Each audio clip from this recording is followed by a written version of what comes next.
What's going on, everybody? Hope you are having a wonderful week so far. Before we get into podcast, please hit subscribe. Please tell your mates about it and give us a review at the end of it because it just keeps the podcast going. Podcast time. I'm really excited about this one.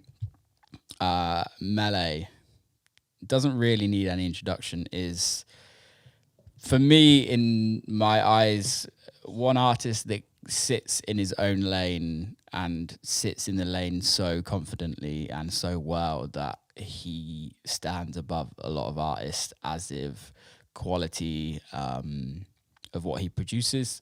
His record label Club Bad has an amazing kind of look and vibe about it, and you know exactly what you're going to get when you get a Club Bad promo through. Especially, he's been doing this for so long, and I didn't know that he's been doing it for as long as he is. And in the podcast, we spoke about pretty much everything from day one of when he became successful, and then how he kind of changed his sound over the years. Really interesting podcast, really great conversation. I love this guy. He's one of the nicest guys in the industry. So without further ado, Melé. Mr. Melé, what's cooking? All right, bro. How's it going? Good, mate. You all right? Yeah, I'm all good, bro. I'm still I was in Malta for 3 days over the weekend. So I'm still kind of it's like 3-day party, 3-day hangover. What we on Wednesday. So yeah, it'll probably, so you're feeling it? Yeah. Do you know what? It was Monday and Tuesday I was, but I feel all right today. Yeah. Not too bad. Yeah. Sound a little croaky. Yeah, it's these things that I'm addicted to, like everyone else now, like these vape pen things. So I was never ever a smoker ever in my entire life, and now I just smoke these vapes like everyone else, which is really annoying. I've never tried one. What? Really? Yeah, why are they so addicted? Is it the nicotine or is it? I don't know. Yeah, I think it's the nicotine, but it's I get this watermelon one, which I'm really addicted to now, and it's it's a problem, but there we go. I'm slightly worried what those are gonna come in 10 years time. You know what? It's you see all these articles and TikToks about them. I'm I'm just scrolling past everything. No. I want to read it. Avoidance at its best. Yeah, exactly. Yeah, it's mad what we do to our bodies, right? Without the shit that we put in them. It's crazy, man. I mean, you don't drink though, right? No, I'm pretty, apart from sugar, I'm pretty good. Yeah. Yeah, I mean, I don't know. I've gone through sort of, things over the last few years of trying to be healthier. Even just balance, right? It's it's just, I think doing this job and, traveling, it kind of is impossible to eat well. It's something that I've just always struggled with. And, obviously drinking and stuff like that. I'm just trying to balance it in the week as best I can. But I think over the last few months, I'm way off balance. Do you drink every show? Yeah, I did. I think I did 2. I think I did 2 or 3 shows. I know that doesn't sound amazing, but I did 2 or 3 shows this summer where I didn't drink, and I was really proud of myself actually, because it kind of I don't know. I think I'm sure we'll get into it, but I think being a sort of very anxious person and standing in front of thousands of people, having a shot of tequila helps. You know what I mean? Do you think it actually helps, or do you think it's more the mental play of it, where it's like that smoking thing, right? It's you don't actually have to smoke, but the thought that your brain is telling you that you have to smoke rather than the actual process. Yeah, I mean that is a worrying thing, because it's the comfort of having a bottle of fucking tequila next to you is not a great place to be. Do you know what I mean? But I don't know. I mean, maybe it is a mental thing, but I suppose it does give you that extra boost. But I think the few shows that I did do where I wasn't drinking, I mean, the first 30 minutes were fucking horrendous. Really? because I was just like, I just felt naked out there, man. I was Yeah. like, oh my God, like I just, I was like, oh my God, everyone's looking at me, even though that's the nature of the job. But then, like, 30 minutes in, I was like, wow, this is actually great. And like, Yeah. I think, I kind of realized that, I didn't really need it. Do you know, like, kept pushing me to do it? It was Tisha. So like we're like quite good mates, and she was just like, "Oh, you just drink way too much when you DJ." And I was like, I know, but it's da-da-da. And she was like, "Honestly, just like try once or twice, do it without." And I did it, and like I remember texting her and being like, "Oh my God, this is amazing! It was so good." I was so proud of myself. Does she not drink? She does, but like not. I think she does quite a lot of show sober. I think. Yeah. Um, I want to get to that point eventually, it's like, it's not, I don't, I'm 30 now. I don't want to be party guy forever. Do you know what I mean? It's like, I think the thing is like, there's this, I don't know, you might be able to kind of say a little bit more on it, but like, there's this huge thing of like sober DJ and then like not drinking and everything like that. And I think, I don't think there's actually anything wrong with it. I think what the issue is the minute it kind of starts affecting the other parts of your life, right? And I guess the aftermath of the fact that we're doing God knows how many shows a week, and then we have to live our normal day lives afterwards, that, and then still get in the studio, maybe it affects that. But like, as long as it's not affecting, I don't see any issue in it.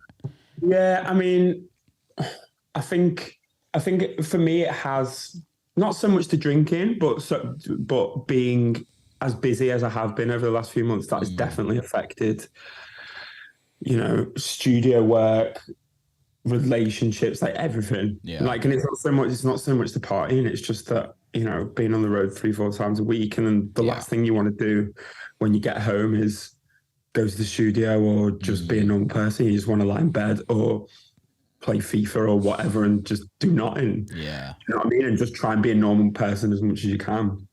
I think that's more the thing that I've, struggled with over the last few months, I suppose. Do you think that's purely based around drinking though, or do you think that's around like just tour schedules? Because it's just schedules, I think. Because I found it as well. Like, my weeks are, I like have to like schedule my weeks out, because otherwise it's just like I can find myself like busying myself doing fuck all.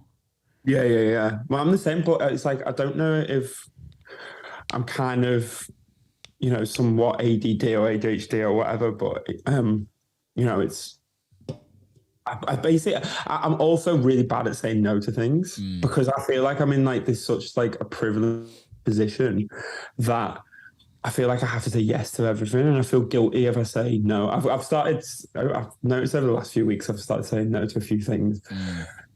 But, I am a bit of a people pleaser, I suppose. So I just want to be like, yes. And then all of a sudden we've got a list of fucking 30 things. And then, do you know what I mean? And then that, inadvertently you start letting people down anyway. So it's, do you know what I mean?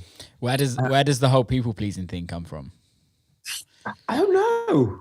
I really don't know. I think I've always been like that since I was a kid, really. Yeah. I don't really know. I think it's just like in my nature as a person, just to be like that. I've always been like, I'm kind of like from, I suppose like my mum is exactly the same. Like we would rather other people be all right than ourselves. Do you know what I mean? Like, so it's like, I think I've kind of spoke to my therapist about this, but I've kind of carried that on into like adult life, I suppose. Which is, that's my personality. I can't change my personality, but I think it does, it does bring up its own sort of problems as well. I think you can still make changes in your life though, that like you prioritize certain things, right? Yeah. And so it doesn't necessarily affect. I think also for me, like, I don't know if you can relate, but like when I guess because we're doing what we've always wanted to do, and there comes a point for me it's like almost say yes to everything because you don't know when it's going to stop. Yeah. And it's like that, almost that imposter syndrome where you're like, I don't know when this is going to end. I don't know when I'm going to be out of demand. I don't know. Like I'm a tweet away from being fucking game over.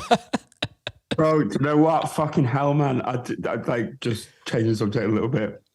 like tweets and stuff. I fucking tweeted something the other day, right? And like, you know me. I'm a very sort of tongue-in-cheek person. I Yeah. don't take myself too seriously at all. I tweet so I was at Defected Festival the other day, right? And someone played an old remix that I did about 7 fucking years ago. A remix of George Morel, Let's Yeah. Groove, that I did. And this fucking remix was coming out. I was like, the fucking drums are fucking sick. I fucking love this tune. And I was like a bit drunk, and it was like in my mind, I was going, that's fucking great, that. And then it came in, and I was like, oh shit, it's mine. Fuck, I completely forgot about that. Right? So I did a tweet about it. Not fucking serious as I'm talking to you now. Bro, the amount of fucking DJs and people, this is so egotistical. What? This is fucking bullshit. And I was like, bro, like, I was having a fucking laugh. Like, the irony is so lost on Twitter. Oh, 100%.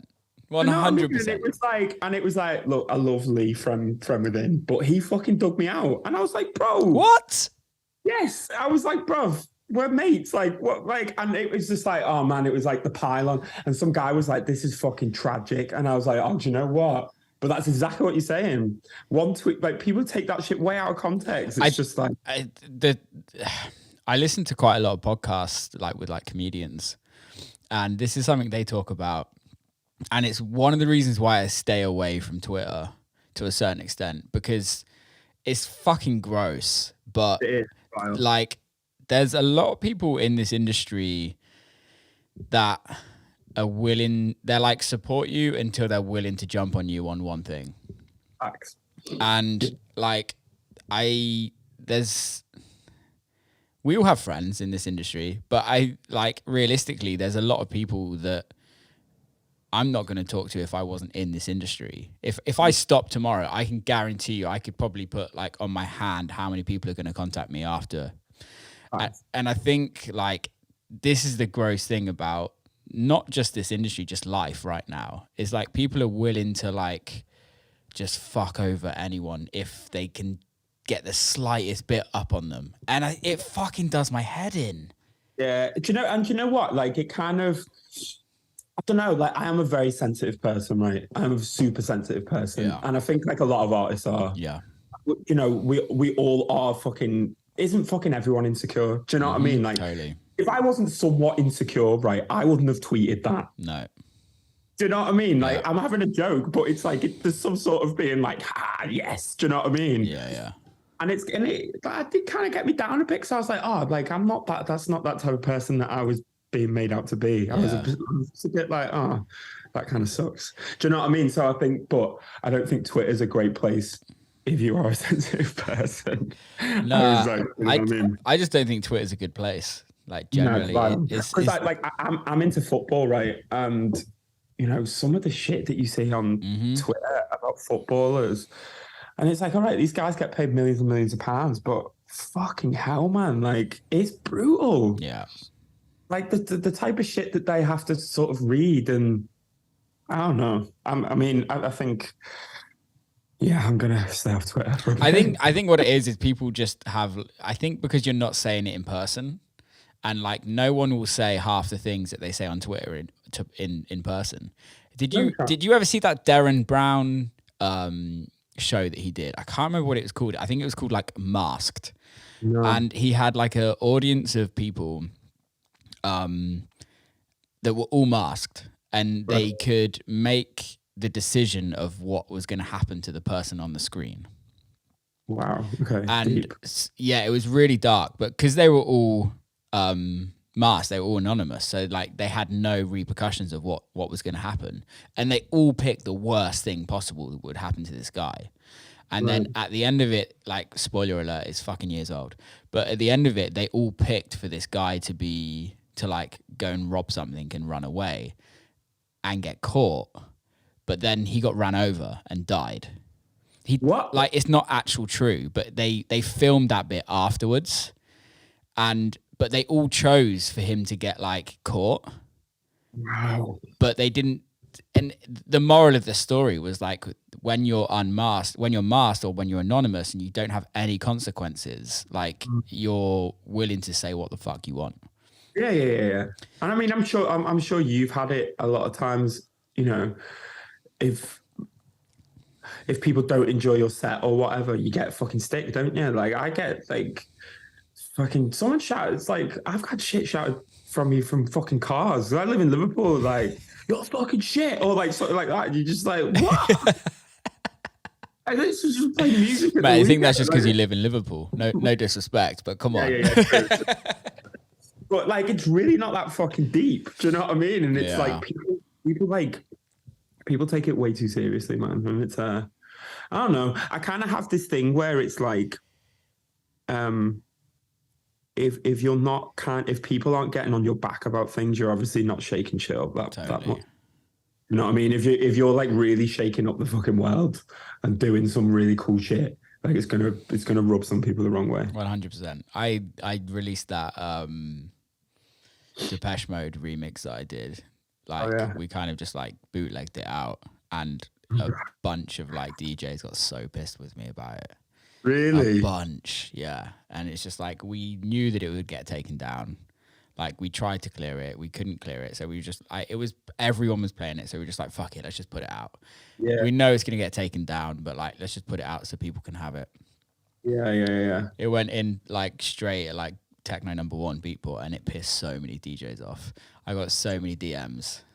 That's the thing, though, because if that record would not, you know, if only a few people were playing it, like no one would care. But Exactly. like, you know, it's kind of like it's the gift and the curse, man. It's like, woo, I've got a fucking number one, but there's loads of people that are just gonna give me a load of stick. Yeah. You know what I mean? I It's guess like, yeah, it must be tough because I think also like the more successful people get, like let's be honest, like John Summit, like how much shit has that kid like been got over the last like 3 years from DJs talking shit and from fans talking shit, etc., but just purely because he's more successful than everybody else.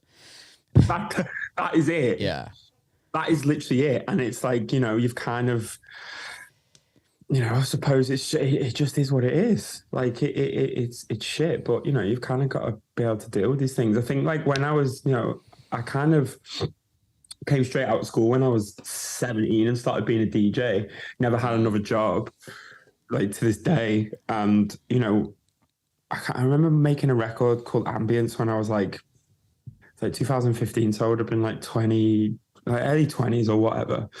And it sampled Lolita Holloway, and I was like so ignorant about the sampling of yeah, Lolita Holloway because I was like a kid. I come from hip hop and grime and that sort of thing. I didn't really understand like house and disco and things like that as deeply as I do now. yeah. And you know, this record went really big, and Annie Mac was playing it a lot and stuff like that. And it got on the daytime of like Radio One playlist. I remember like the amount of abuse that I got from the sort of like house and disco community for sampling Lolita Holloway was fucking horrendous. Like Yeah. I remember some guy like telling me to go and kill myself. Jesus. Shit like, and I was like, bro, over Over record. I was just literally like this. Like I was a fucking kid, and I was just like, I really don't understand this. Like I couldn't really get my head around it. Oh yeah, and then I remember. I think we didn't clear the sample for it. It's all cleared now, but we didn't. I didn't clear the sample for it. And I remember it was Dave Lee or Joe Negro as he was called then. It was from one of, I think he owned the rights to the vocal or something. And I remember on the day of the release, he did this big post about it. And it was like, he was like, my lawyers will be in touch and all this sort of shit. And I was like, oh no, like what have I done? I was like, I don't want to make music anymore. This is horrible. It's like, it was just a pylon of the house and disco community. I was like, oh shit.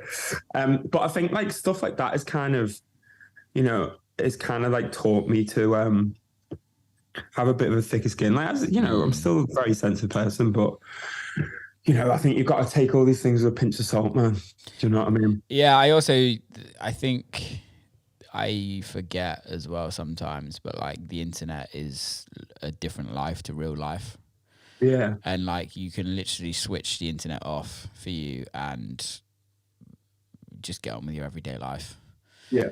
And I think that's the internet's weird because I guess we grew up without the internet. Can you remember growing up without the internet? Yeah. I definitely. I think I remember being about. I would have been about when did like that 50 Cent album come out? I would have been about 10, I suppose. I remember having like AOL. I remember like that AOL dial-up, like it was like all that sort of shit. I remember like downloading like the 50 Cent album on like my mum's card on iTunes or something, and like getting really, really annoyed. So I think, I think like for about probably about 10 years of my life. Well, when it really started to sort of when it became like an everyday thing would have been when how old are you? 32. Yeah, so it would have been like when we were about sort of like, I don't know, like 13, something like that, like MySpace sort of time. MySpace and MSN Messenger. Yeah. So it would have been when we were about 13, I suppose. So it's kind of like 13 years of your life about it. Yeah, 2003, I guess, for me. Yeah. How old are you? 30. Yeah, it's mad. It's crazy. Because, like, over the years, the internet's evolved so much and now it's so part of our lives. But I remember when I first started DJing, and even when I was DJing for, like, a while, when Beatport first started, and it was just, like, the internet wasn't really used for anything apart from, like, promoting yourself and, like, small, tiny communities that always seemed really positive. Everything was always really positive. I don't know if you remember, but sort of like when, because I started making music when I was like about 13, 14, something like that. I remember having like putting tracks on MySpace, and I remember like, the idea that there was another producer in Merseyside that made music or another DJ was like, oh my God, like there's someone else like me. There's another little nerd somewhere down the road. Do you know what I mean? And like now it's everyone. It's hard not to meet a DJ. yeah, like everyone's a fucking DJ.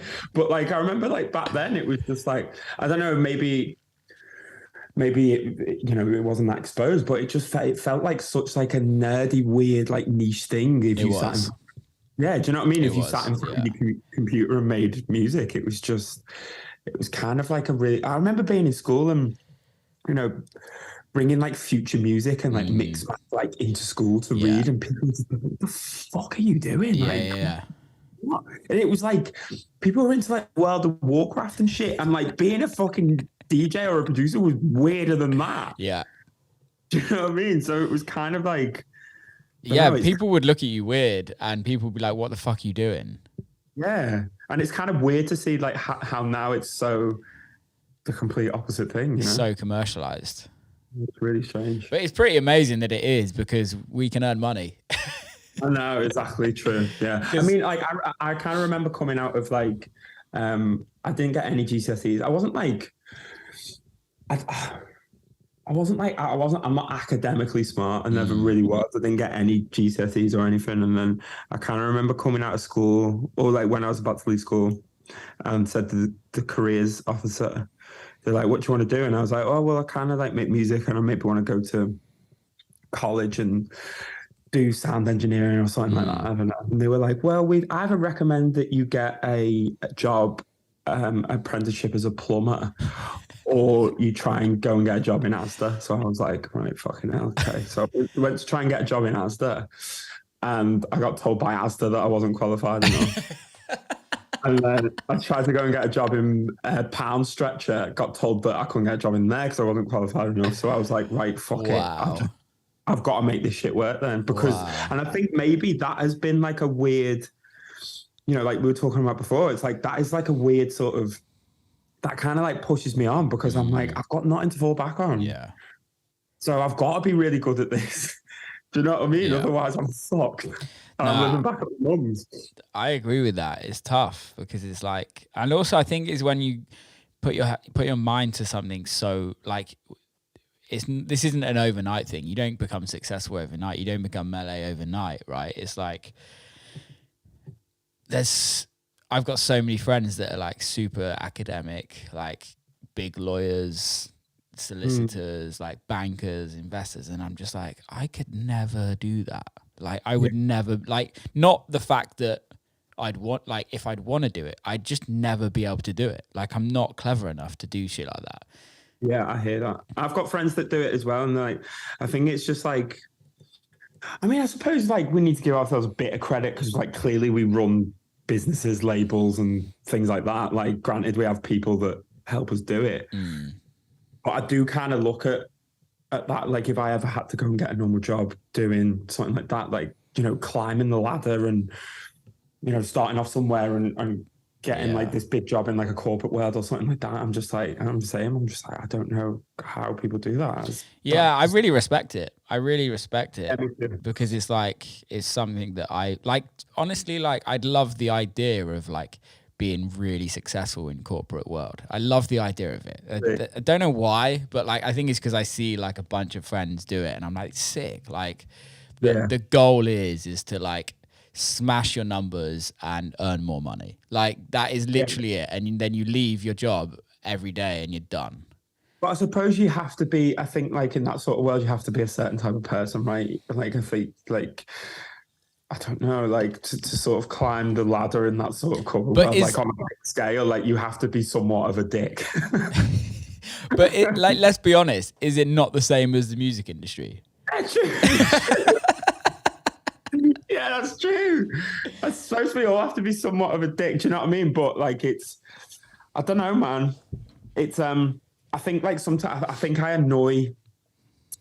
Like, I've had the same manager for 8 years. Sophie, she's the best. Like, she's like my second mum. She's amazing, and but I think sometimes like she's a very driven person. You know, she looks after Chasing Status and like all these sort of big acts as well. I actually met her not so long ago for the first time. She's wicked. Yeah, and but I think she kind of gets annoyed with me sometimes. Do you know, like billing wars, right? So like you'll be below someone on the lineup, and it's just like, I kind of like sort of shedded my ego about shit like that a couple of years ago. It doesn't really bother me anymore. I'm just happy to be on the party. But I think agents and managers take that stuff to heart a lot more than the artists. Yeah. Do you know what I mean? Like, I think it's like ridiculous when you like, it's just like so dumb when you see like a lineup and it's like, it says like A to Z headliners, then there's 4 of them in the top. And then there's, it's just like, oh my God, it's just like, you just all look so fucking stupid. It's so cringe. Who gives a fuck? Yeah. And it's all for like the ego of the agent or whatever. But anyway, Sophie's kind of said to me a few times, she's like, we should push back on this. I'm like, no, just leave it. I'm not bothered. Like, do you know what I mean? And like Sophie, like, she'll kill me saying this, but she like has said to me a few times, well, this is why this DJ is doing this and doing this. And I'm like, cool, I'm good with that. Like, do you know what I mean? Like, maybe that's me being too nice, but I'm like, I'm not asked about like push, like let's fucking stamp on everyone to get to where I want to be. I'm not bothered. And like that, I think that's kind of, you know, longevity, man. Do you know what I mean? I'm sure you're the same. Like, like it's really interesting you brought that up. Like I'm playing Space in November, and they did like this, like I played there a bunch of times. And is that an exclusive? No, I don't know when this is gonna come out. No, it's out. It's out. All right. But they sent the flyer and it was like A to Z. And then I saw like their like local guy who his name begin like their one of their residents, wicked DJ Andrews Lyons. They put him at the bottom, and I'm like, guys, it's A to Z. Like, put him at the top. Like, oh my God, no. So I had literally turned around and said, and we changed it, and I was like, just fucking put him at the top. If it's A to Z, like, we're all the same. Like, we all get our 2-3 hours behind the decks. There's no difference. Yes, like, I don't know, like, we might sell more tickets than him, but so what? Like, and I would guarantee that 99.999% of the people that are buying tickets to go to these parties aren't going, fucking hell, like, what's with the fucking billing on that? Or I don't give a fuck. No, not at all. They really don't care. And I think that's like, you know, I think in this sort of industry, you know, ego can take over, man. And I think like you need to be so careful because I read this, but I don't know if you read this book called like Ego is the Enemy. No, I haven't. The fucking best book I've ever read in my life. I'm going to take a note of it now. Is it an audiobook? Do you know? Yeah, it's an audiobook as well, yeah. And it's honestly, it was just like, because I kind of noticed it's about maybe like a couple of years before COVID that there was a little bit of a sort of, I don't know, I suppose like an ego developing, or like a kind of like a feeling that, right, it's like in this industry, like no one's owed shit, right? Yeah. Like I don't think, I think it just in life in general, like none of us are owed shit. Totally. But I was kind of like noticing my sort of thing being like, well, I've been doing this for a long time. Why aren't I doing this gig, or why aren't I doing that? And I kind of didn't like it. It wasn't me as a person. And anyway, I read this book, and like as soon as I started like shedding that ego, it like my career, like I hate saying that word, but like my career and just like my life just felt so much better. Yeah. You know what I mean? And it just freed me up, because I was just like, I was not so bothered about who I was with on a lineup, or, you know, how well a record did. Like, you know what I mean? I put records out now and I'm just like, fuck it. If I fucking like it, then great. And if it doesn't do what it's meant to do, then it doesn't. And we'll just move on to the next one. Do you know what I mean? It's a really nice situation to be in with that. I can say that I'm like that partly. Like, when it comes to other people and other artists doing really well, I'm like, that's cool. That's what I want. Like, there's enough space for all of us. When a record comes out and it fucking doesn't do well, it pisses me off so much. Does it? See, it's like, I don't know if I'm at this point now where I'm like, the last 4 records that I've put out have done really well. So I'm kind of like, oh yeah, it's fine. So I'm like, maybe, I don't know, maybe I'll put the next single, I'll put out Bombs, and then I'll go be like, oh, for fuck's sake. But do you know, like, you know Bontam, right? Andy Bontam. Yeah. He's my best friend on planet Earth. I love the guy. He's the best. But he's the same. He gets so worked up about it, and I have to talk to him. I have to be like, mate, like the record is incredible. Like it doesn't, and I get it. Like we're artists, and we make sort of music, and you know, it's our lives, isn't it? Like, you know, you want shit to do well, and especially now because it's so oversaturated, and there's like a need to like have content all the time and music all the time. But I kind of had a, you know, I think with my sort of music, so I signed a publishing deal with Defected a couple of months ago. Congrats. I had a chat with them about,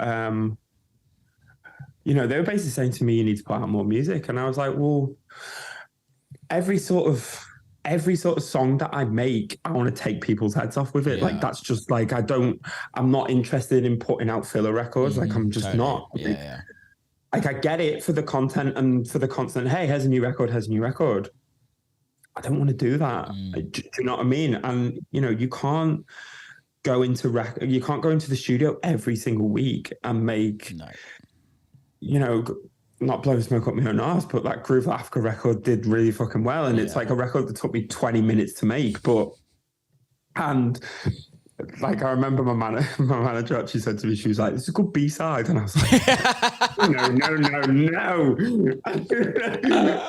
Like, I was like, no, this is the single. And she was like, what? It doesn't do anything. It just repeats itself. And I was like, yeah, that's the point. I love manager feedback. It's always the fucking best. But it's like, you know, and I think, you know, I think, like I kind of, every single song that I make, I just want to push the envelope with it. And like, you don't make records like that every week. Like, you need to go out and live life, and you need to go and, you know, be in the clubs and stuff like that. And you know, I could never be one of them DJs that's just banging shit out like monthly. And I think that is longevity as well, right? Because it's like, you know, you're kind of doing stuff on your own terms, I suppose. I don't disagree with you, although I did have a conversation with my manager after this record that we've just put out. And the thing is, the record that we just put out hasn't flopped. It did really well, apart from on Spotify. Yeah. Like, Spotify just fucking took a piss on it and was like, no. But it's like, I had a conversation with him. I was like, pardon? It's frustrating. I think it's frustrating when you get so much positive feedback. Yeah. And then like then doesn't correlate into anything. And like you said, it's our lives. Like we rely on records to do well, for us to get booked, for more people to find out who we are, for then us to have a career. And when there's the playlist gods on every platform and radio gods on every station that says no, and you're like, fuck, which is part of the game, right? It is, but I hate that people like that have an opinion on to say whether my music's good or not. It's like, what the fuck do you know? Yeah. Do you know what I mean? See, I love how I say I don't get annoyed by it, but I really you definitely do. But you know what I mean? Like, it's like, I hate that. I hate that. And it's like, do you know, another thing that annoys me as well is like the butchering. Like, you make a record that's 6-7 minutes long, and it's like, right, you need to butcher it to death to 2 minutes 50 or 3, just so it might get in a Spotify playlist. It's just like, where are we going with this? Have you seen that Lil Yachty record that came out yesterday? It's 1 minute 20 long. I was like, is that where we're going? Well, have you seen the Mad Cow playlists? No. I can't remember if it's called Mad Cow. It used to be called Mad Cow, but I think they've just put it as like, it's called like lo-fi trip hop. And it's the biggest playlist on Spotify, and it's owned by one guy, and the one guy pretty much releases all the music himself, and he's done it so each record's like 30 seconds long. So Spotify hate it because they have to pay a full royalty per 30 seconds, but then you get more plays. Wow, that's mad. So like the shorter the record, the more streams you technically get, because people hit replay more. Oh God! I mean, I rate it, but it's like, are we going to have to start making minute-long fucking dance records now? Fuck. But the thing is, I actually don't think Spotify is the issue for that. I think what I feel is that it's the internet, it's TikTok, it's Instagram, it's all of that that's shortened. It's gone. It's shortened the attention span. So it's like, one of my friends I was talking to the other day, and with the Throw Your Soul Down that I've just put out, plug there, go listen to it if you haven't listened to it. I mean, it's your podcast, mate. Go for it. No, I'd do it if it was on your podcast as well. No, right? She was like, "Yeah, this is the first record you've released that like the vocals come in straight away. It's usually 5-10 seconds of beats." And I'm like, maybe this is how general public look at it, and they're like, why is there beats? Because they don't understand the culture. But then going back to what you were saying about these kind of people, like 10 people at the top that kind of choose our music, the thing that, like, obviously, like, I really respect what they do as jobs, but I think it must be so hard because we're releasing club music, and you have to listen to how this sounds in a club. And personally, the opinion should be made on how it sounds in a club. We're not making radio records. Like, we're lucky that in the UK that these records sometimes do cross over, but realistically, they're made for the club. Go listen to go partying, go see all these DJs, go listen to what does well in the clubs and see, because there's no correlation now. There's no correlation with a record doing well on radio doesn't mean that it's going to do well on Spotify or YouTube or streaming anyway. A record that does well on streaming doesn't mean that it's going to get radio, and a record that does well on radio and streaming doesn't mean that everyone's DJ playing it, and it doesn't mean it's doing well. And then it also, none of that correlates to if people are buying tickets. Oh, mate, tell me about it. Jesus Christ! Like, it's like, I mean, I think in general, it's, at the moment, especially in the UK, it's really, I don't know, it's just, it feels really hard to sell tickets. I think post-COVID, it's just been like really strange. It's like when we do the Club Bad Party in Liverpool, and we only do it in like a 400 cap venue, but like we used to fucking fly 250 tickets in the first week. Yeah. And now everyone buys tickets so late. Really, like, I've been freaking out that we've got it. I've got the first one on Saturday, and I'm like, I mean, it's done fine, but I know it'll sell out. It'll sell out on the day. We did the birthday party this year, like the biggest one we've ever done, like a 2,000 capacity venue. Wow. And a couple days before it had done 600 tickets. So we were flapping. We were like, fuck, like, what are we going to do? It was me and Eat Everything. And we were like, oh my God. And on the day, we fucking sold it out. We fucking keep down the road. And I was just like, is this kind of like what it is now? Are people just like, I don't know if people's sort of, habits of like buying tickets since COVID have changed. But also, I mean, I'm sure this has been discussed a lot on this sort of podcast, but I think like, there's kind of a new generation of kids between like that have been going to uni like 18 to 20. I don't know. I've never went to uni. What's the age? Anyway, but they've missed that whole they've missed that whole thing, like that whole going out thing. Do you know what I mean? Like them kind of really formative sort of club nights that you go to where you find like your taste and like what you're really into. They kind of miss that entire thing. So I think it's going to take like a long time for it to kind of come back round to. I don't think pre-sales are going to come back personally.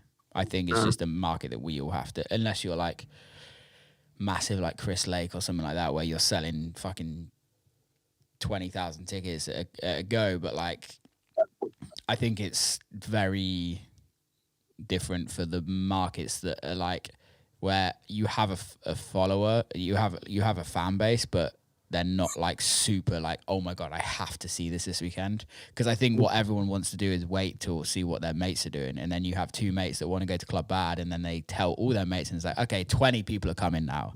Yeah. But you know, the thing that annoys me about it though, and it happens every single time, it's like I'll be on Instagram every day like, hey guys, tickets are running low. Yeah. But not. Oh fuck, I just revealed the secret. But then like it'll sell out on the day or something. And then people are just like, hey, can I get some guest lists? And I'm like, you fucking buy the tickets. Yeah. I was paying you too. It's so funny.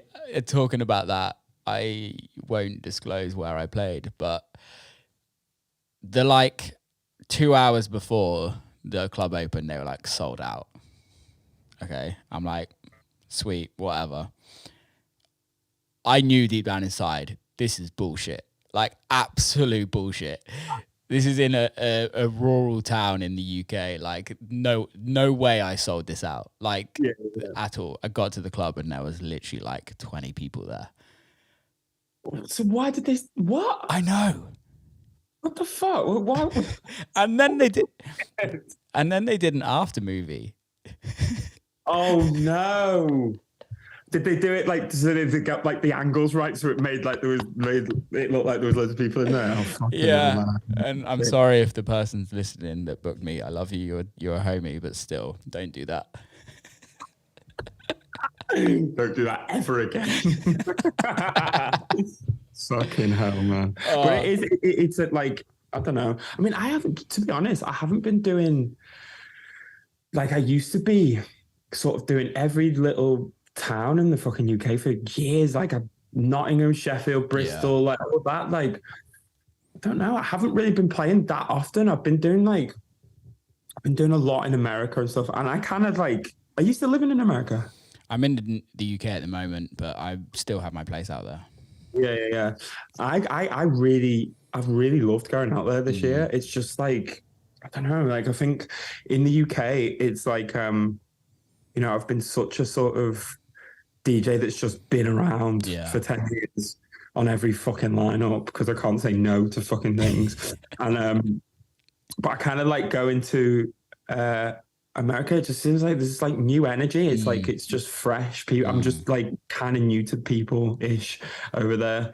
Do you know what I mean? And it's just, I don't know. I've kind of like quite enjoyed just doing some different shit. And like, I'm playing in Kenya on New Year's Eve this year, which is wild. Like usually it'd be like, like a twos up doing Warehouse Project and fucking Motion or something like that.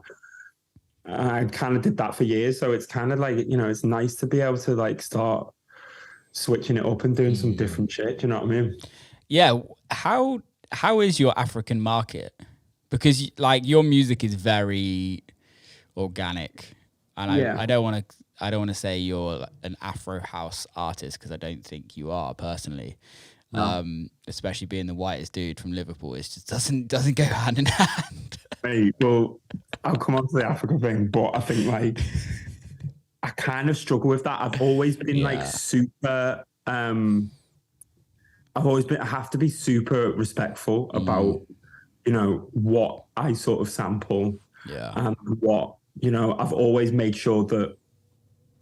Yeah, I just need to be super respectful with it because I kind of get sent demos all the time, and it's just. I was just like, maybe people think my music's as obvious as I don't know, but like, getting a fucking record with like a bongo and a African loop and just a kick drum slapped on it, and it's called something that's kind of like just a bit weird for a white kid to call a record. It's just like I get sent them all the time, and I'm just like, oh, you kind of just got to like nuance it a bit better than that. You know what I mean? Because it's like I have been in places like I remember playing in Colombia a few years ago, and I had this record called Congo Mode, which was like had the most gibberish lyrics in it. Like I got like my label manager, like his wife is like South American, and we kind of like got her to go through the lyrics and stuff like that. And even she was just like, it doesn't mean anything. Like it's absolute just gibberish. I remember playing in Colombia a few years ago, and like some kid came up to me and he was like, so like all these records you make, do you know what the lyrics say? And I was like, I was like, I try to as best I can. And like, he kind of grilled me about it. And I was like, do you know what? Like, I don't ever want to be in this like point in my career where you're like, quote unquote, culture vulture or whatever like that. Do you know what I mean? It's like, I come from like, I mean, I suppose like all the music that I've ever been involved in is black music. It's like hip hop was like my sort of first love. And then, I suppose, house and techno are as well. And like, Latin America and sort of South African music. It's like, I've always feel like that I am a guest in this. Totally. What I'm doing. Do you know what I mean? Because we all are, right? Yeah, we all are, of course. And it's like, but I think, like I just have to be super careful about it. But I think, yeah, going to, I mean, it's going to be the first time I've ever been to Africa. So I'm playing South Africa with Shimza. So I've been kind of doing some work with Shimza, and I did a remix for him. And then going to Kenya. But I just like this Amapiano thing is just really like, it's just, it kind of like reminds me of like Amapiano, like this new sort of like, it's kind of like Afro, it's kind of like the Afro house stuff, but it's like 115 BPM. Yeah. It's so slowed down, and it's like the bass in it is like, it kind of reminds me of hearing like grime for the first time. It just feels like so like out there, you know what I mean? And it's so exciting. And I think like, I'm sure you're the same. It's like when you've been doing this for a long time, you kind of need to keep on your toes and finding new influences and kind of just keeping it fresh. Do you know what I mean? Yeah. But yeah, it'll be good. I've just, I kind of just, I think like when people meet me and see me DJ, and I think people can hear that, I try and be as authentic as possible, like I collect that, like I'm a big sort of record collector and stuff. And I think it is like coming from that hip hop background. It's like, without being fucking cheesy, but it's just like, it's all about keeping it real and all that sort of shit. Do you know what I mean? And it's like, I think that's like, I never ever want to lose that. Do you know what I mean? How did the whole hip hop thing start for you? Because the hip hop that you kind of always talk about, like, I know we grew up in the 90s listening to it, but it's still like, you like fully embrace that. Yeah. Well, I think it was, it was Dr. Dre 2001, which was like the album. And then I kind of got into like DJ Premier and Gangstar and stuff like that. And I just remember listening to like Above the Clouds by Gangstar and being like, fucking hell, like what? This is just amazing. And then hearing like Protect Your Neck for the first time by Wu-Tang Clan. And it's just like, I was thinking about Wu-Tang Clan the other day, and it's just like, I mean, I've got a Wu-Tang tattoo there. But I was like, imagine like creating a group of 9 to 10 people, and every single one of them is a fucking star in their own right. That will never, ever, ever, ever happen again. No. Do you know what I mean? Like they're all completely different sort of artists and people, and it was just like that's amazing. But I think like I remember so my uncle who kind of got me into dance music was always and producing actually, and he would always be trying to play me like Global Underground, like Sasha and James Lavelle and all these type of things, and I was just like, it's not it. Don't get it. I don't get it. This is shit. I don't understand. I was just like, this is just no. I was just like, where's the fucking Dilla records? I was just like, where's the? Do you know what I mean? I was like, I just don't understand it. And then he took me to see. I don't know. He played me a record by The Prodigy called Diesel Power, which had Cool Keith on it. It's just like I just remember hearing that record for the first time and being like, oh my god, like this is. I think he knew that he was like, right, he's a hip hop kid. This is how I'm going to get him into like electronic stuff. Because it's kind of like the same thing. And like this record just like knocked my head off, man. I was like, this is fucking unbelievable. And I kind of got obsessed with The Prodigy and all that sort of shit. And he taught me to see The Prodigy when I was like 14. And I was just like, that was just it. Game on. And I remember it was the Audio Bullies. So they were supporting The Prodigy, they were DJing, and that was the first time I heard like Switch a bit patchy. Yeah. Such a tune. Yeah, that was such a good era of music, like the blog, almost like the Bloghouse days. The like, it was amazing. It was like the punk of electronic music. Yeah, it was so like I was with Heidi the other night, and she played This Is Sick by Switch. And I was just like, oh my God, this is just so like ridiculous and amazing. But I think like that was the moment when it sort of clicked for me, and I was like, okay, like I kind of like dance music now. You know what I mean? And then I remember getting like a copy. My uncle was always making music, and he got me a copy of Reason 3 or something like that.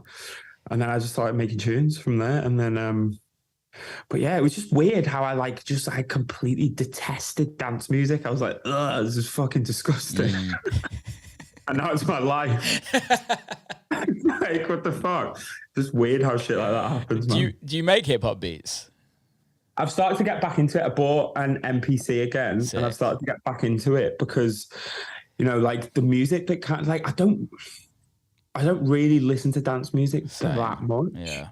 And I think that's kind of like what keeps it fresh and kind of keeps the sets fresh as well, because it's like, you know, if I was listening to fucking, you know, there's a lot of fucking DJs that I like, but if I was listening to like, you know, people that I'm doing lineups with constantly, you just sort of end up sounding like them, and it's just like, I don't want to do that. Right. I think also there's so like, you have such a unique sound, like as Melé, and I think there's not many people in this industry that are like that, and like it's so important to keep that. Yeah, and I think I kind of never want to lose that, and that goes back to what I was saying before about just banging fucking records out. If I was banging shit out every single week, it's just like you just kind of dilute what you're about. But I think like at the moment, like the music that sort of really turns me on is like, you know, the sort of new sort of neo soul, R&B, soul, hip hop crossover stuff, you know, like Soul and Children of Zeus and things like that. And like, I kind of like, I listen to these records, I'm like, oh, I want a bit of that, man. Yeah. You know what I mean? I kind of want to get back into doing it, but it's just, I suppose it's just like, it's finding the time to like commit to like a complete other project when you're like so busy doing this shit. It's tough, isn't it? I'm like super into Silk Sonic. I always forget their actual fully name. Anderson .Paak and Bruno Mars. Oh, so good. And I'm just like, this is like modern day Motown that we're just like, people have tried to do it for the last 40 years and they failed. And now they are nailing it so well.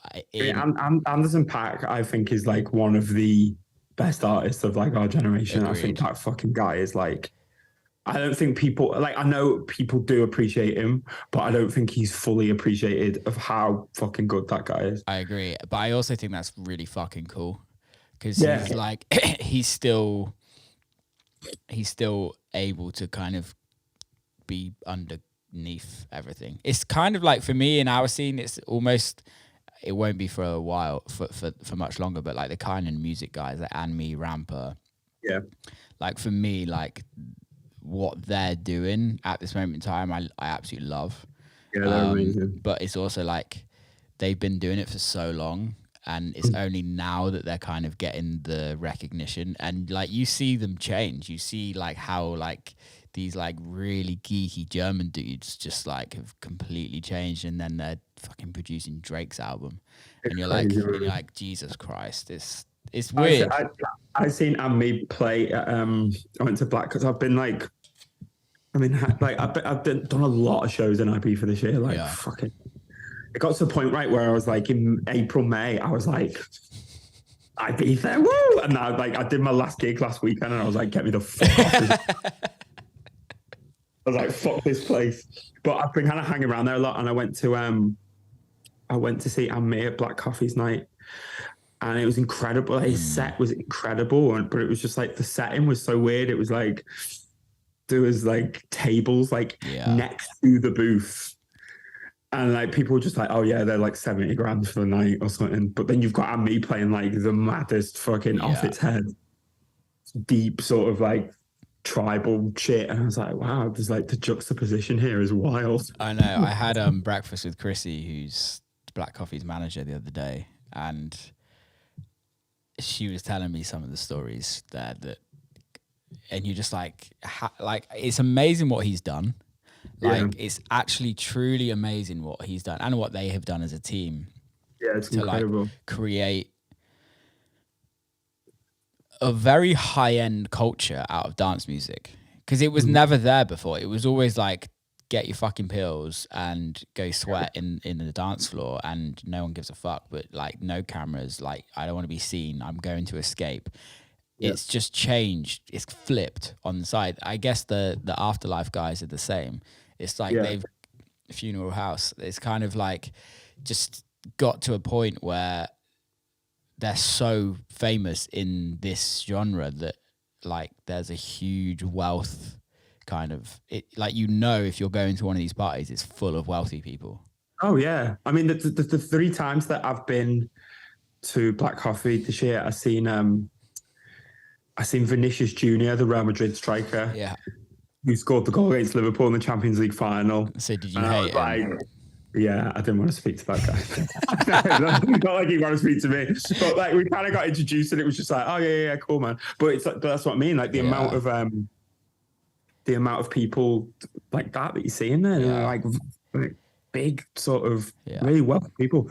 But what I will say, and this might be my OCD kicking in, so I went the other night to Glitterbox clothing, and the Glitterbox defected guys, I bought like one of the tables at High. It was like a big booth. I'll send you the picture later. But there was all like glass going around it, right? And I was standing there, and I was like, they were like, these are like 30 grand for the night, these tables. And they couldn't even bother to line the glass up that went round. It was like this, like every single one. And I was going around showing everyone, have you fucking seen this? It's 30 fucking grand, you can't even line the glass up. It really annoyed me. I don't know, there was something about it. It was just like, I was just like, maybe that's just my weird, anxious OCD kicking in. No, but I think that just goes to show, doesn't it, really? Like what VIP booths are about is like, you can literally buy a bottle of vodka for 700 euros that literally costs 50 quid down the street. And you're like, oh, guys, like, come on. It's crazy, man. And like, I kind of had like, there was, I don't know, I've never done like the table service, bottle service is not really it's not, I don't really like it. But like I was, you know, there was people coming up to me asking me if I wanted a massage. I was like, you what? I'm in a fucking club. I was like, no, I don't want a fucking massage. And then it was like, I don't know, I have like a weird thing. Like, so I went to like get the bottle of, they had like this massive bottle of vodka with lights in it and all that. And I was like, oh, fucking hell. And I went to like pour my own drinks. I was like, I just want to make my own drink. And they were like, no, we'll make it for you. I was like, I don't want to make my own drink. I'm a grown man. Do you know what I mean? So it's like that sort of stuff. And I think it's just a different culture that we didn't grow up with. Totally. Really. Because I think like a lot of people like crave to have the booth, the like VIP thing, and just a show on Instagram. Really, it's not about anything else. Well, isn't that crazy in itself? Yeah. Like, I think that's the point that we're at now, where it's like, right, I'll pay 30 grand for this just to like put it on Instagram. And like, to be honest, I had a fucking brilliant night, but it wasn't worth fucking 30 grand. I mean, I didn't pay for it, but it was like, I was thinking, I was just like, I wouldn't pay 30 grand for this. Is any night worth 30 grand? Let's be honest. No. No night on planet Earth is worth 30 grand. Exactly. But I guess the thing is, the people that are paying for these things, like, it's a bit of change. Of course. I mean, you'd fucking hope so. I hope so, yeah. I really hope so. Because if it's not, then you're fucking stupid. Stop doing it, people. Let's talk about Club Bad. Yep. I fucking love the branding on Club Bad. It's really fucking solid. And it's like out there and doesn't really kind of fit with any other record label, which I like. Like, let's talk. I want to know everything about it because I'm just kind of jealous that you've started it. So it was kind of I think it's been going about, when did that 95 vibe record? I reckon it's been going about 5 years now, but we kind of had this idea that we wanted that I wanted to start a party and a record label. And I think I couldn't think of a name. I couldn't think of a name for ages. And, you know, I had multiple meetings with my managers and it was like, oh, it's got to have something to do with rhythm and how like your music sounds and da-da-da. And we went through like a million names and just nothing sort of clicked. So Club Bad was actually meant to be started about six months before it did, but I just couldn't fucking think of a name. So I'm like, you're going to have to wait. But then I was listening to I played the Danny Tenaglia remix of Green Velvet Flash. And it said, I was playing it at a fucking rave and it said, oh, welcome to Club Bad. And I was like, I'm fucking having that. I was like, that's it. I was like, that is it.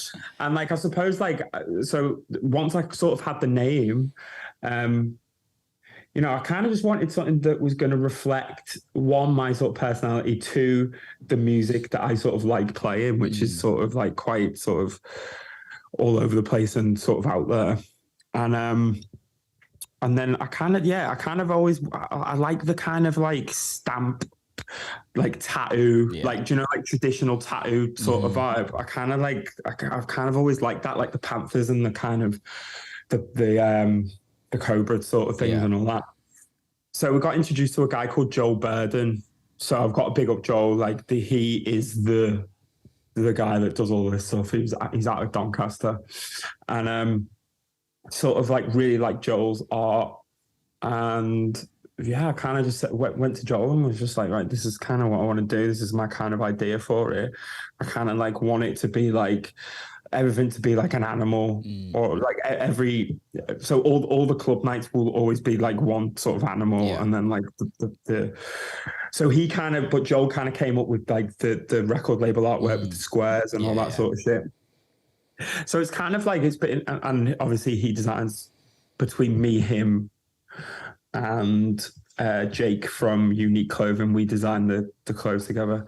So it's always kind of like, I kind of like working with people where you love what they do so much that you just trust them to get on with it. Yeah.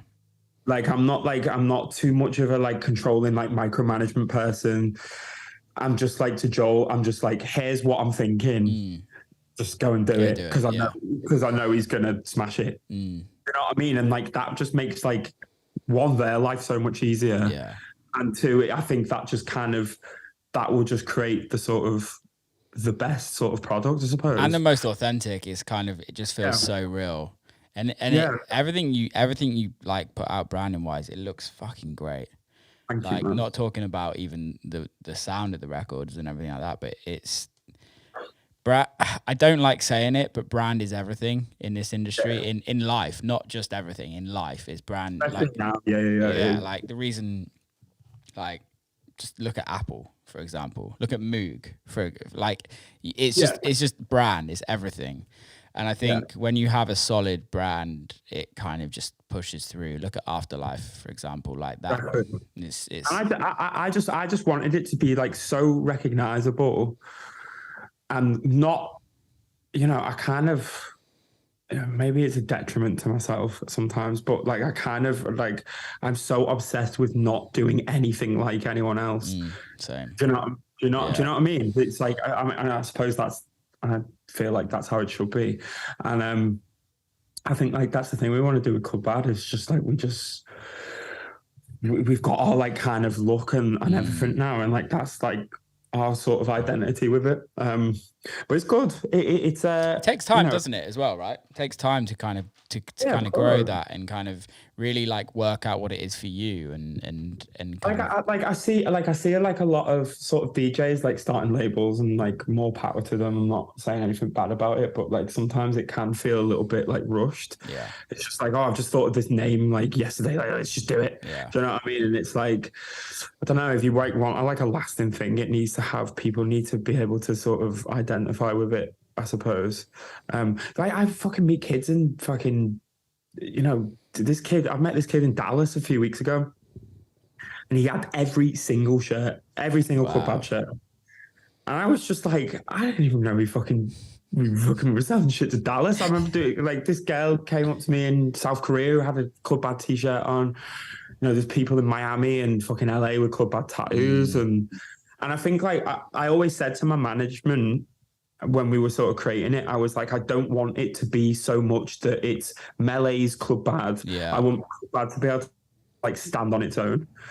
Do you know what I mean? And like it to be its own thing, because it's like it's not a fucking vanity project. It's it's like something like I want it to be like its own sort of brand standing on its own. You know? I think it's also so important to have that, because there's a lot of brands that rely purely on the head guy or the head girl, and I think that actually devalues it in the long term of things, because like Hot Creations for me is an amazing example where like Jamie obviously runs it with Lee, but like it's really not a Jamie Jones thing now. It's the artist thing. Yeah. And Jamie started Paradise, and that's a Jamie thing. And I think that's the really special thing is like if you can create something that yes, it's associated with you, but it doesn't have to have you. It's genius.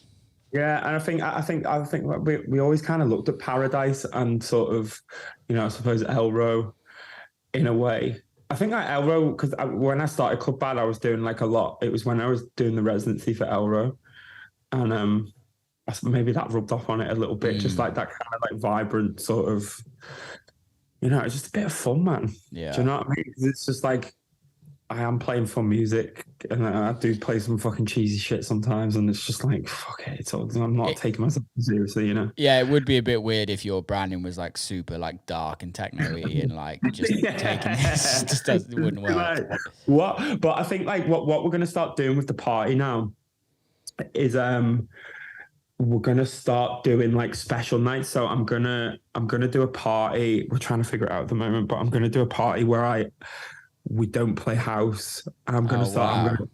I'm going to play the shit that I played on Boiler Room when I was a kid, like grime and fucking garage and trap and like all this sort of weird shit that I was playing back then. And we're just going to do a party like that. You know what I mean? I'm trying to get like maybe One Man or Tash LC and all these people to come and play that are, like kind of fit that vibe. And then I wanted to do like, you know, a Club Bad techno party where I do like a 2-hour techno set, and then I have Mark Broom or Effie or people like that come and play. So I think like it's like we're just always trying to like think of how to like push it forward, and it's like the label as well. It's like you know, I'm really glad I've got a really good label manager, Graham, because I would not be able to fucking run that label on my own. Graham Sahara. Yeah. He's a G, man. I love him. But if it was up to me, that fucking label would still be on release 3. I get fuck all done, man. But it's good. Like some of the, like, you know, like some of the records that we've put out have been like some of my favorite dance records for fucking, you know, Lebelski, fucking incredible, insanely underrated producer. Yeah, he's great. And I think like, you know, it's good, man. It's like, you know, like people are I'm kind of getting sent music from producers that I really like that are sort of tailoring it to Club Bad. So we had like Koyu Hassler do a couple of things. Little Fritter's just done like this tribal techno thing that's coming out in a couple of months. And And it's good. Like that's the point that I want to be on. I want producers to like sort of like level it up and like, Yeah. you know, like if a label's got a certain sound, which I think we have, then you know, it's fun for producers just to be like, it's quite a challenge to be like, right, I want to record on there. Yeah. You know what I mean? And it's like, I think that kind of got lost as well for a certain amount of time, because it's like, especially the tech house craze, like everyone was just releasing the same records. And still to that point, it's like a lot. It feels like that with the minimal thing now. Yeah. And it's like, it's just like, there was no, I don't know. It's so hard for these scenes to sort of like, obviously I'm not the fucking massive sort of scenes. Like people love them, but I don't know how sustainable it is. Do you know what I mean? It's just like, how many times do we need to hear fucking Fergalicious on a bro? It's like, come on, man. Like, well, it's like bucket hats, mate. Bucket hats used to be bucket hats used to be fashionable in the early 2000s. Like, look. Oh, fucking hell. Do you know what? I've got this thing now. Like, it's like, there's too many fucking bucket hats on hats now. I need to calm down. I can't wear a bucket hat. I look so stupid. I actually could not imagine you wearing a bucket. I literally look like I've gone fishing. It's stupid. I mean, isn't that the point? I think that's like that is the point. But I think the fact that I have a beard and look like an Amish man, it just doesn't. Shit. Yeah. If you combined it with like the yellow coat as well, it does not. That's my album cover. That's hard. That is actually hard. Yeah, it's gonna be called Gone Fishing as well. Yeah, man. I want to talk about that boiler room and your old stuff. I didn't know that. I didn't know any of this. So tell me about it. So when I was like 19, I'm just like moved down to London basically. So I wasn't making house music at all. I was making I don't know what you'd call it. It was kind of like that kind of era, 2010, 11, where everyone was kind of making quote unquote bass music, and it was kind of this really exciting time when, remember, like Joy-O was first coming through, and sort of around that time, post dubstep, I suppose it was called. And I kind of like moved down to London, and I just used to go to parties and just fucking annoy people. Like I remember just going to parties to meet, because I knew that like Annie Mac and like Toddler T and all these sort of people would be there, and I'd just be like, "Hey guys, did you listen to my demo?" And like, do you know what I mean? And it was like who's this fucking like Scouse kid just turning up to all these parties? Typical Scouse. Yeah. Just like finding a way in. And and like all these people became my friends, and I was going out with a girl down there. I was a girl. So I was going out with Monkey, the DJ Monkey. Really? I did not know that. We went out from when we were like 19. We went out for a long time. So I kind of, me and Luce lived down there. And it was kind of the same time she was on Rinse FM at the same time. It was great. And I just started like making music. And it was kind of around the same time that Rusty sort of HUD mode sort of stuff came out. I started making some things like that. And like my manager at the time, Rada, who's still one of my best friends, she went on to manage Skepta and Twigs. She manages Twigs now, Mahalia and people like that. So she was amazing, but she was my first ever manager.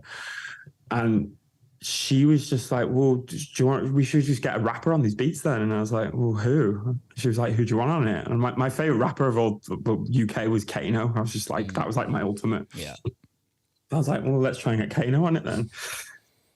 Anyway, ended up like, long story short, Kano agreed to do it, and I was like this 19-year-old child going into studio with one of my heroes. I did not have a clue how to fucking engineer anything like that. I had to get a friend to come and do it. And yeah, I mean, me and Kano are like mates, really good mates this day. But I ended up doing a lot of work with Kano around that time. I did like 4 records with him. I did a record for his album Made in the Manor, which I just literally got my first gold disc for a couple of weeks ago, which is fucking mad.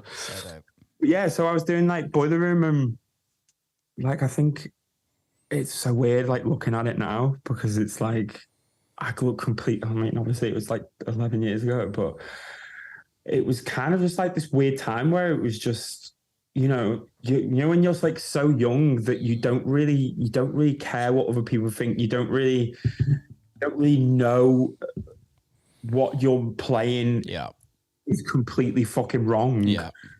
Because you've got nothing to sort of compare it to because you don't really care or know. And like that Boiler Room, it's the weirdest shit. I'm playing some tribal records. I play Robin S. Show Me Love. I play Prince.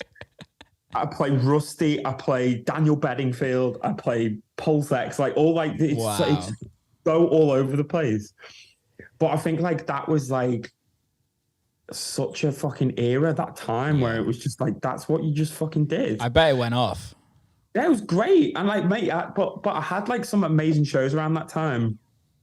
And you know, it was like I love that time living in London and hanging around with all these people. It's like it was kind of like the foundation for my life and career, really. But it was I can't remember being on stage at going back, I played after I did the Boiler Room, I got an offer to play Sonar in Barcelona. And I was like, oh, I'll just be on like one of the little stages, it'll be fine. And I gets there and the fucking Pet Shop Boys are on. And I'm like, what? Like, I'm not doing this, am I? And they're like, yeah, you're going on after the Pet Shop Boys.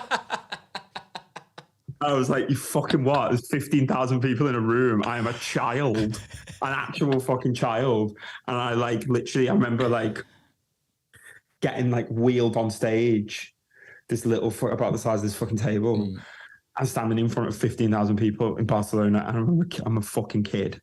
And it was just like, I didn't know, like, I just played like the same sort of shit that was Boiler Room. It was just like, what the fuck? I remember like looking up at like to like the top right, and there was like, I was getting like filmed by a camera, and I was on a fucking massive screen like that. And it was about fucking the size of a fucking house. There was like my face on it, and I was just kind of going, all right, mate. what the fuck? But it was kind of like I was thinking about. I was speaking to someone the other day about it, and it was like I was so sort of young and going a million miles an hour at that time. I can't really remember anything from back then. I wish I would have. And I wish I would have took more pictures and things like that. And I think maybe I was taking a bit of MDMA at the time, so maybe it kind of blocked my memory. Don't do it anymore, obviously. But like, I was kind of like, I was just partying, man. It was fucking, I had the best fun, but I don't really remember it. And yeah, but it was like, I kind of remember playing Festival was like, I used to play Festival like every year, the Bollywood tent. And I remember playing Festival, it would have been 2015. And I was playing all this sort of like grimy shit. And I remember it was like playing in this fucking amazing room to like 3,000 people, this tent festival, and it was fucking going off. I remember playing like this one tune and watching 3,000 people fucking go off. And I just had like this thing coming to my mind, and I was just like, I just don't like this. I just hated it. The music wasn't doing anything for me anymore. I could do it with me fucking eyes closed. It just got way too fucking, and I was like, right, I kind of either need to carry on doing this for the rest of my life and just being like bass DJ party guy for the rest of my life, which would have been a piece of piss, or I can like actually challenge myself and do something that I really want to do. And like around that time, that was when I really started to get into like Masters at Work and you know, like a lot of that sort of like percussive stuff. So I was like, do you know what? Like, I was like, this is kind of what I want. This is what I want the new sort of thing of Melé to be about. Yeah. So then that's when I kind of went and made the record called Ambience. And that was the kind of like the kind of second phase of my career then. How was that taken though? Like when you first released Ambience, like how was that as like, you're known as a grime bass whatever artist as we called it then, to then okay, I'm now making I kind of said to my manager at the time, my agent, I was just like, try not to put, I think it was like, it would have been end of the summer, and I kind of remember saying until like November, December, just don't put me on anything. Like I kind of like earn a bit of money from the summer, and I was like, I'll do a couple here and there, but I really want to be taken seriously in doing this. You know what I mean? And then, so we did Ambience, and that did really well. And then the one that I did after that was a record on Eats Everything's label I did a record called Scouse Africa. Yeah. And then that was the kind of record that people were just like, all right, okay, he's like kind of serious about it. Yeah, yeah. You know what I mean? Because again, it's going back to that authenticity thing. Like I want, you need to show people that this isn't just, yeah, and I'm just like not deciding overnight, I want to make house now because I'm bored of this. Do you know what I mean? It's like, this was something that I really, clearly it's music I still really care about because it's like, it's still my career and my life now. Yeah. So, I mean, this would have been 7-8 years ago now, which I kind of sort of made that decision. And it was kind of scary. I remember having a lot of sort of conversations with Lucy about it and just being like, what if this doesn't happen? And what if this just kind of goes to shit? And what if people don't sort of respect it or like, do you know what I mean? It is sort of terrifying, like completely changing your career like that. It's amazing what we do as artists though. And I hate saying that because it sounds fucking whatever. But it makes sense, but it is, come on. It is.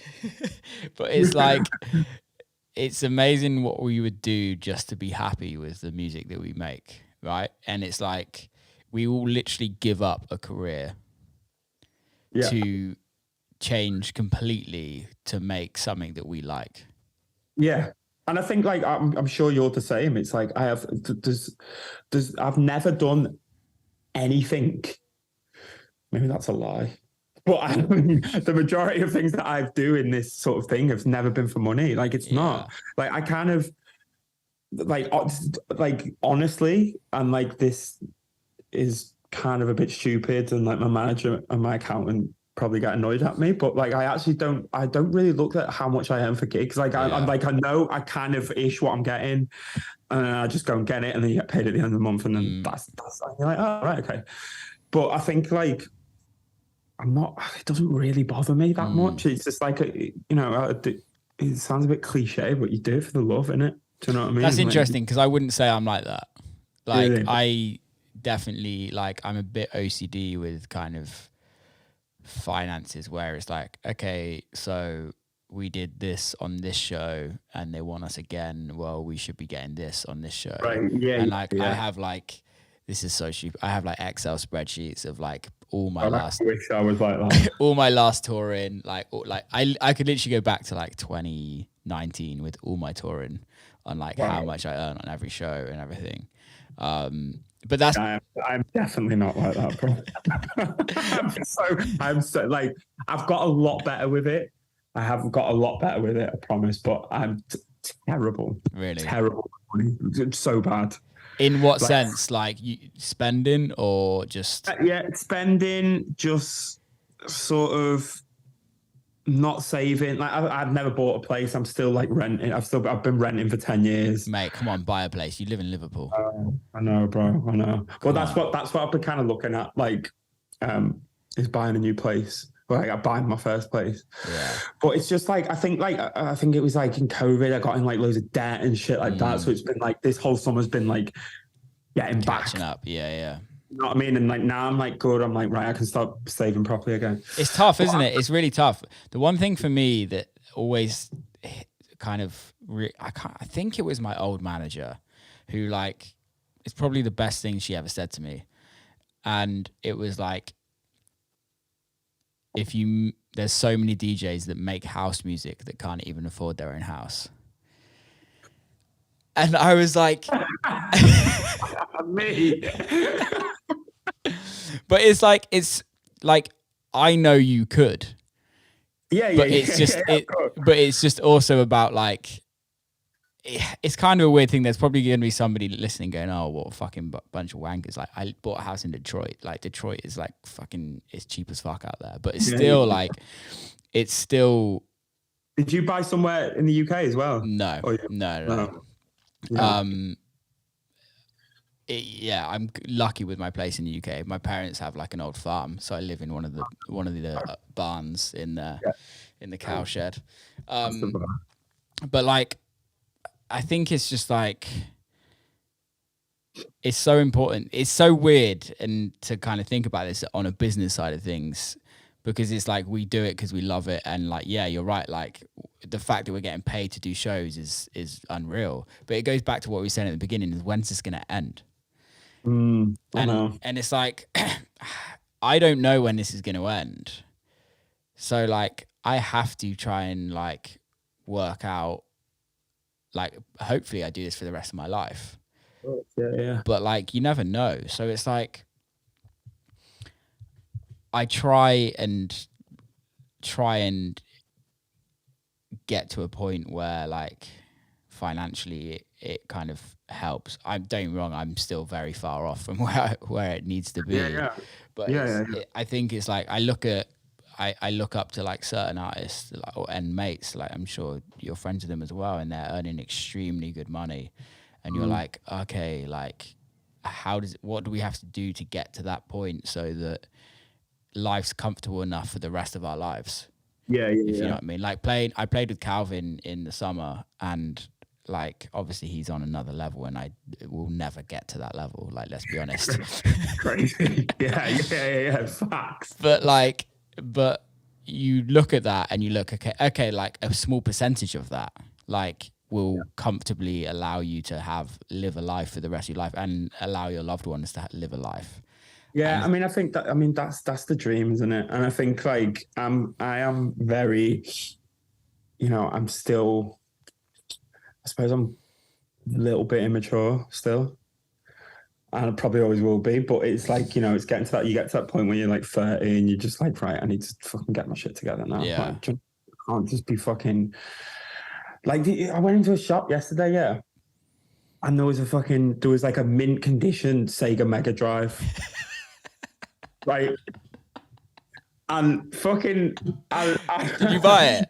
No. But like what I'm saying is, like 2 years ago, I would have bought it and I never would have fucking played it. Yeah. I just but like, oh man, I can't show you. But like I've got my thing that I spend the most money on is like records. So like, hold on, I'll get this right. For example, right, I went, actually, where was it? No, it was in Seattle. So this is like Supreme Clientele by Ghostface Killah. Yeah. And this is one of my favorite albums, but it's $75. Did I need to buy that? Probably not. You know what I mean? And it's just like, I think that's like my thing, where it's just like, it's records and fucking clothes and, it's just the kind of shit I like, man. But I just, I need to. It's tough. It's really tough, isn't it? Because it's like we earn good money. Like realistically, we earn good money, and like we're super fortunate that we earn good money. But I think there's that, like, you can become part of your lifestyle, and your lifestyle, like we live within our lifestyle. It's just like everybody, right? Like you relative, earn, isn't it? yeah, you earn $2,000 a month. You probably spend $2,000 a month. You earn 20 grand a month. You're probably going to be spending 30 grand a month, because another 20 grand's coming in the next month. Of course. I kind of like, my manager said to me yesterday, she was like, Chrissy, like, why are you fucking spending so much money on flights? And I was like, what do you mean? And like, there was all these things, and I was just like, it was like, it's bad, but it was like change flights from Ibiza when I've just decided to stay for a fucking week, and just stuff like that. And it's just like, come on, man, like just go home and just go home and fucking save the day. Go home and make some music. One of my mates that you actually know as well, and recently did some work on. I don't want to say too much, but he used to, before he was sober, he used to miss flights all the time, like miss flights. And I just don't want to don't throw them under the bus. Yeah. Woke up one morning in like Dallas and missed his flight, and the only flight was a private jet. And had to, like, he was headlining a festival in LA, and he had to get there. The amount of money this private jet cost was disgusting.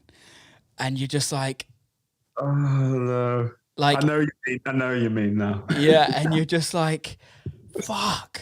Like, yeah, it's wild. Have you ever been on a private jet? Nah. Have you? I haven't.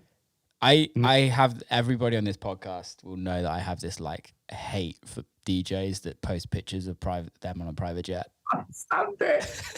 I hate it. It's just like, do you know what I mean? It's like getting out the car and walking to the private jet. So like, yeah, mate, I'm just gonna give you my phone. Yeah, Yeah. I'm gonna get out the car and I'm gonna walk up the steps. Yeah. And it's just like, oh, for God's sake, It's guys. so cringe. But like, I did a tweet about 2 years ago. Yeah. Again, me just being a knobhead on Twitter and like just having a fucking joke. And I was just like, you'll never catch me in first class taking a picture with a glass of champagne. and then in April, I did it. And I was just like, oh no, like you've become the person you hate. That's so good. I saw Fish the other day in Ibiza and he was like, mate, I don't know why, but I got loads of people tagged you in one of my videos the other day. And I was like, I don't know. And he was like, yeah, it was just a picture of me on a private jet. And I was like, yeah, it's because I fucking hate DJs to post pictures on a private jet. Oh no. I mean, Fish can get away with it though. At the end of the day, I'm just jealous. Yeah, of course. That's all it comes back to. Yeah. Like if we were flying private jets every week, fucking hell, man, we'd be giving it the most. I'd be giving it welly. Yeah, do you know what I mean? But like only on my stories, I wouldn't post an actual picture. I don't know about that. I think everybody that will listen to this podcast will stop listening. They'll be like, he's fake. But imagine like black coffee. Oh, we got a dig shot there, mate. Like, could you imagine like black coffee literally flies everywhere private? Yeah, I mean that's fucking wild. Like, fair play. I mean, it's like Diplo's the same. It's just like when I was working with Diplo, yeah, like I kind of went to his house in Malibu and was working and stuff, and like I think he had like a Las Vegas residency or something, and like there was part of me that was like, oh, is he just gonna just be like, come on, just come to fly to Las Vegas when we get on the jet? He didn't like. That's when you say, oh, I've never been to Las Vegas. I've always wanted to go. Oh, I've always wanted to go on a private jet to Las Vegas. Wonder who could do that. Yeah, it's how I guess that's the goal, right? Is that the goal for you? I think the goal for me, like we were saying then, is I just want to be comfortable, man. Yeah. If I can just be comfortable and I can, you know, continue to do this on my own terms and, you know, treat my family and friends to nice things, you know, and again, that's it. Yeah, it's key, man.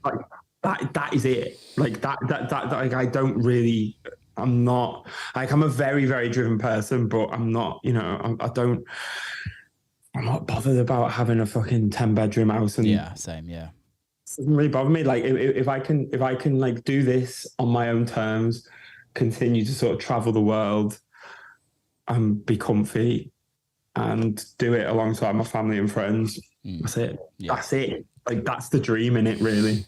Yeah, I agree with that. I think that's fucking perfect to end on. It is perfect to end on. It's very nice. Wrapped it up very nice. Wrap that motherfucker up. Before we go, how can people follow you? How can people listen to your music? Follow me, Melé, M-E-L-E on Instagram, UK Melé on Twitter if you want to get annoyed by tweets, obviously. And yeah, man, I'm going to try and put out a lot more music this year when I can finally. Actually, I'm going to go in the studio after this, actually. Sick. I'm inspired now. Got to actually do some fucking work. You need to get a private jet, mate. Oh, God. Let's see. Next year. Let's see, man. Next year. We'll be on a private jet together. Oh, my God. Imagine. Mate, thank you so much for coming on. I've really enjoyed this. It's wicked. Hopefully, see you soon. Yeah, man. See you soon, bro. Big love, man. See you soon. Bye. And that's a wrap. Big love to Melé for coming. If you enjoyed it, please hit subscribe. See you soon. See you next time.